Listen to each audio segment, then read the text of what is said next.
The Russian military has begun a brutal assault on the people of Ukraine. Without provocation, without justification, without necessity, this is a premeditated attack. Vladimir Putin has been planning this for months, as we've been saying all along. He moved more than 175,000 troops, military equipment, and positions along the Ukrainian border. Putin is the aggressor. Putin chose this war, and now he and his country will bear the consequences. Today, I'm authorizing additional strong sanctions and new limitations on what can be exported to Russia. This is going to impose severe cost on the Russian economy, both immediately and over time. We have purposely designed these sanctions to maximize the long-term impact on Russia and to minimize the impact on the United States and our allies. Our forces are not and will not be engaged in the conflict with Russia in Ukraine. Our forces are not going to Europe to fight in Ukraine, but to defend our NATO allies and reassure those allies in the East. As I made crystal clear, the United States will defend every inch of NATO territory with the full force of American power.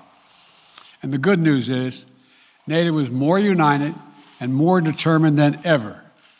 There is no doubt that the United States and every NATO ally will meet our Article 5 commitments, which says an attack on one is an attack on all.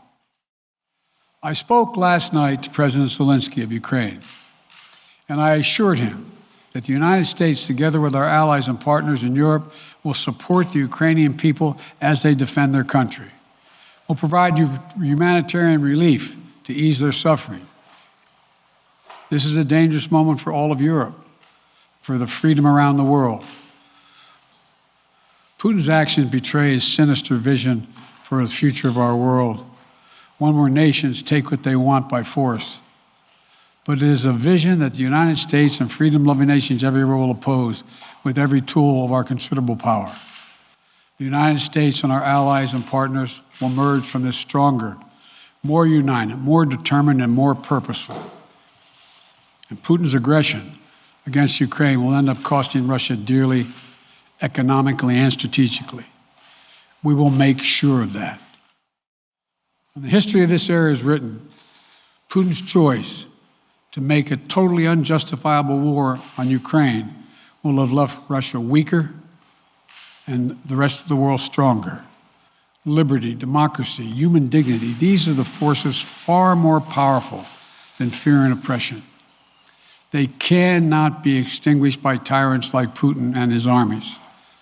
They cannot be erased from people's hearts and hopes by any amount of violence and intimidation. They endure. God bless the people of a free and democratic Ukraine, and may God protect our troops.